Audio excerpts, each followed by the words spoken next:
ఇలా పదే పదే తప్పుడు ప్రచారం చేస్తూ ఉన్నాను. ఇలా ఈ కాగితం చూడొచ్చు. ఇది రేవంత్ రెడ్డి గారు ఈ డంపింగ్ యార్డ్ని హుజరాబాద్లో ఫైనల్ చేసింది 26/7/2024 నాడు. అంటే ఒక్కసారి మీకు చదివి మరొక్కసారి వినిపిస్తా.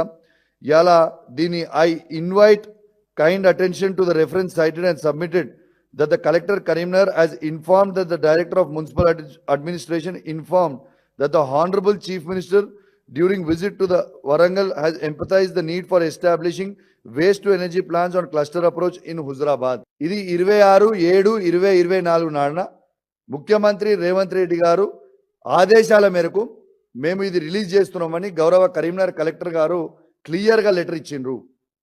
ఇలా ఖచ్చితంగా చెప్తా ఉన్నాను, మీరు హుజరాబాద్లో డంపింగ్ యార్డ్ పెడతామంటే మాత్రం మేము ఊరుకునే ప్రసక్తే లేదు. నేను ఇవాళ మీడియా ద్వారా కూడా చెప్తా ఉన్నాను, ఇలా కాంట్రాక్టర్లు కూడా చెప్తున్నాం, అది అదాని కానివ్వండి, రామ్కి కానివ్వండి, ఇంక ఎవరన్నా కానివ్వండి, ఎంత పెద్ద కాంట్రాక్టర్ అయినా కానివ్వండి, మాకు సంబంధం లేదు. ఇలా మా హుజరాబాద్ ప్రజల ఆగ్రహంకి మీరు గురి కాక తప్పదు. రేపు ఆడ మీరు టెండర్లు వేసి మీరు కాడికి వచ్చినా మిమ్మల్ని మాత్రం ఎవరం కూడా హుజరాబాద్ నియోజకవర్గంలో ఉన్న 2,50,000 మంది మేము ఎవరం కూడా మిమ్మల్ని అక్కడ పని చేయనీయం కాక చేయనీయము. అది మాత్రం టెండర్లు వేసే వాళ్ళు ప్రతి ఒక్కరు కూడా గుర్తుపెట్టుకోవాలి.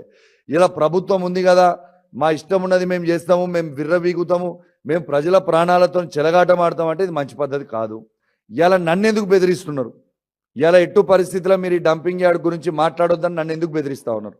నన్ను బెదిరియకపోతే నేను ఊకోకపోతే నా మీద సిఐడి కేసులు అన్ని ట్రాన్స్ఫర్ చేసి జైల్లో పెడతామని ఎందుకు బెదిరిస్తూ ఉన్నారు? ఇలా మీరు బెదిరిస్తే మాత్రం మేము భయపడే ప్రసక్తే లేదు. ఎందుకంటే మా హుజరాబాద్ నియోజకవర్గ ప్రజల ప్రాణాలతోని మీరు చెలగాటమడతామంటే మేము ఊకునే ప్రసక్తే లేదు. ఇది మా హుజరాబాద్ నియోజకవర్గంకే కాదు, మానకొండూరు నియోజకవర్గం నుంచి ఉన్న 2 మండలాలు, ఇలా హుస్నాబాద్ నియోజకవర్గం నుంచి ఉన్న 3 మండలాలు కూడా ఉన్నాయి. ఇలా నేను ఒక్కటే అడుగుతా ఉన్నాను, ఇలా మానకొండూరు శాసనసభ్యులైన కవంపల్లి సత్యనారాయణ గారు, ఇలా మంత్రివర్యులు పొన్నం ప్రభాకర్ గారు, మరి మీ బాధ్యత లేదా ఈ డంపింగ్ యార్డ్ రద్దు చేయించేది?